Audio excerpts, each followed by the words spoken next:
जय श्रीमन्नारायण। निम्नोक्त ଯେଉଁ ବିବରଣୀ ମୁଁ ଆପଣମାନଙ୍କୁ ଦେବାକୁ ଯାଉଛି ତାହା ପଣ୍ଡିତ ରାମାନୁଜ ଦାସ ଓ ଶ୍ରୀମାନ ଗଟ୍ଟୁ ବେଣୁଗୋପାଳ ସ୍ୱାମୀ ମହାଶୟଙ୍କ ଦ୍ୱାରା ଉଲ୍ଲେଖିତ। ଜୟ ଶ୍ରୀମନ୍ନାରାୟଣ। ଶ୍ରୀମଦ୍ ଭାଗବତ ଗୀତା ଅଧ୍ୟାୟ ସଂଖ୍ୟା 12 ଶ୍ଲୋକ ସଂଖ୍ୟା 19 ଭକ୍ତି ଯୁଗ। तुल्यनिन्दास्तुतिः मौनी सन्तुष्टो येन केनचित् अनिकेतः स्थिरमतिः भक्तिमान् मे प्रियो नरः। ओम। गीताचार्य श्रीकृष्ण परमात्मा अर्जुन माध्यम आम समस्त भक्ति जोगर दिग्दर्शन देउछन्ति।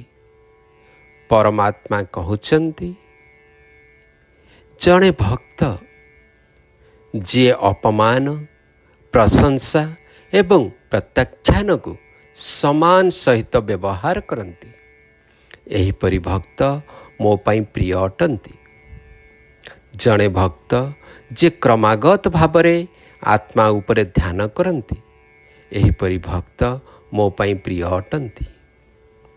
जड़े भक्त जे निज वक्तव्य को सठिक भावरे व्यवहार करती एवं नियम अनुଯାୟୀ पालन करती एहीपरि भक्त मो पाई प्रिय अटंती। जड़े भक्त जी जहाँ पाई थाए एवं निज शरीर को खाइबा को दे थाए सेतिरे संतुष्ट हुए एहीपरि भक्त मो पाई प्रिय अटंती। जड़े भक्त जी घर जमीजमा परी सांसारिक संपत्ति प्रति आग्रह प्रकाश करती नहीं एहीपरि भक्त मो पाई प्रिय अटंती।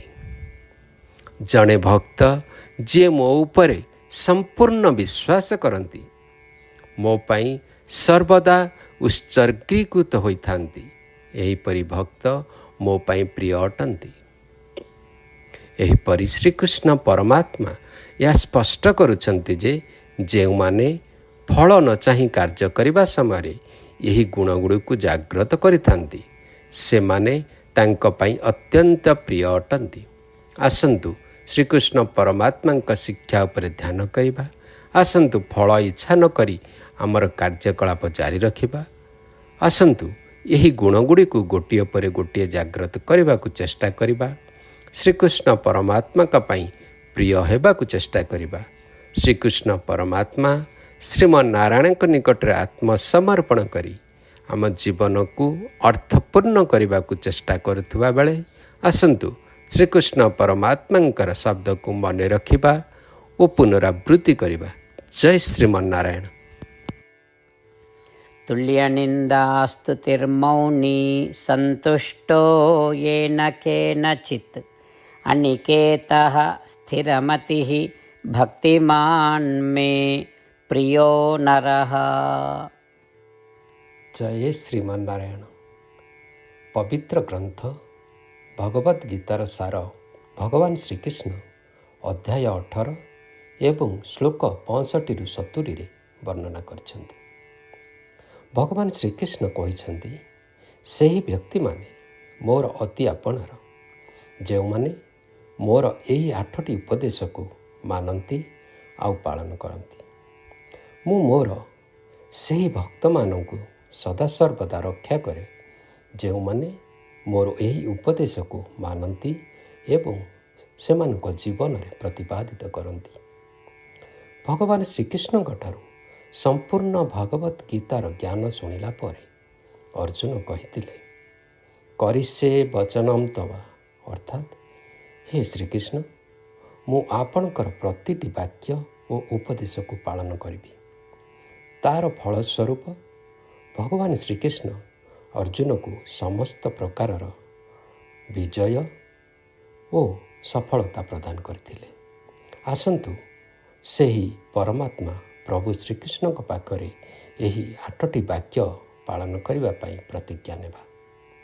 ଆପଣମାନେ ଏହି ବାକ୍ୟକୁ ମନ ଓ ହୃଦୟରେ ଧ୍ୟାନ କରନ୍ତୁ। ଧ୍ୟାନ କରିବା ସମୟରେ ଭଗବାନ ଶ୍ରୀକୃଷ୍ଣଙ୍କର ଛବିକୁ ମନ ମନ୍ଦିରରେ ରେଖାଙ୍କିତ କରନ୍ତୁ। ଜୟ ଶ୍ରୀମନ୍ନାରାୟଣ। ଏହା ହେଉଛି ସେହି 8ଟି ବାକ୍ୟ ଯାହାକୁ ଆମେମାନେ ପ୍ରତିଜ୍ଞା ନେବା। ହେ ଶ୍ରୀମନ୍ନାରାୟଣ, ଆପଣଙ୍କ ନିର୍ଦ୍ଦେଶ ଅନୁସାରେ ମୁଁ ସଦାସର୍ବଦା ଆପଣଙ୍କୁ ଧ୍ୟାନ କରିବି। ହେ ଶ୍ରୀମନ୍ନାରାୟଣ, ମୁଁ ପ୍ରତିଟି ମୁହୂର୍ତ୍ତରେ ମୋ ହୃଦୟରେ ଆପଣଙ୍କ ଭକ୍ତି ଅର୍ଘ୍ୟକୁ ପ୍ରଜ୍ୱଳିତ କରି ରଖିବି। ହେ ଶ୍ରୀମନ୍ନାରାୟଣ, ମୁଁ ମୋ ଜୀବନର ସମସ୍ତ କର୍ମ ଆଉ ଆପଣଙ୍କ ସେବାରେ ନିୟୋଜିତ କରିବି। ହେ ଶ୍ରୀମନ୍ନାରାୟଣ, ଆପଣଙ୍କ ପ୍ରତିଟି ବାକ୍ୟ ଓ ଉପଦେଶରେ ମୋର ପ୍ରଗାଢ଼ ବିଶ୍ୱାସ ଅଛି, ଆଉ ମୁଁ ସମ୍ପୂର୍ଣ୍ଣ ଭାବେ ନିଜକୁ ଆପଣଙ୍କ ପାଖରେ ସମର୍ପଣ କରୁଛି। ମୁଁ ସଦାସର୍ବଦା ମୋର 2 ହାତ ଯୋଡ଼ି ଆପଣଙ୍କୁ ଶ୍ରୀପଦରେ ପ୍ରଣିପାତ କରୁଛି। ହେ ଶ୍ରୀମନ୍ନାରାୟଣ, ମୁଁ ସର୍ବଦା ଆପଣଙ୍କ ବାକ୍ୟ ଓ ଉପଦେଶକୁ ମନ ମନ୍ଦିରରେ ସାଇତି ରଖିବି, ଯେମିତିକି ମାମ୍ ଏକମ୍ ଶରଣଂ ବ୍ରଜ, ଅର୍ଥାତ୍ ମୁଁ ସର୍ବଦା ଆପଣଙ୍କ ଶରଣରେ ହିଁ ରହିବି।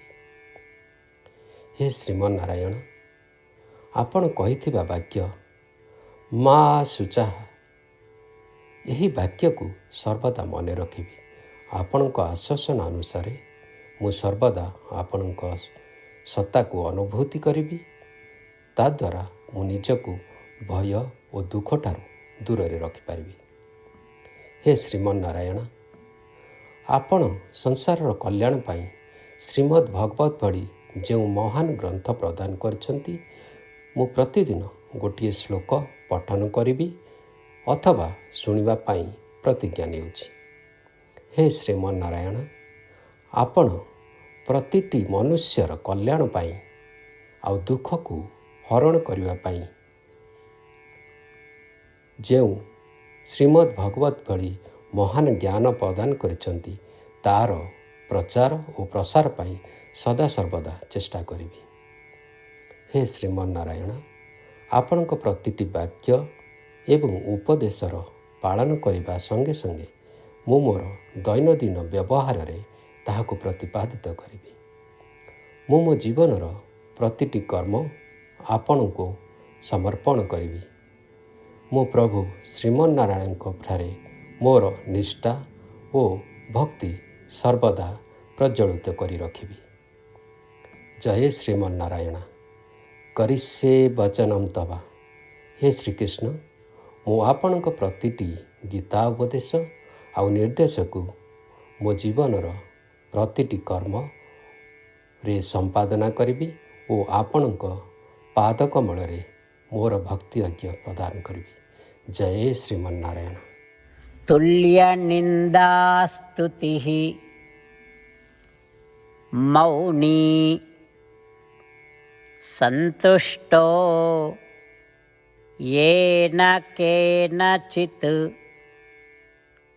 अनिकेतः स्थिरमतिः भक्तिमान् मे प्रियो नरः।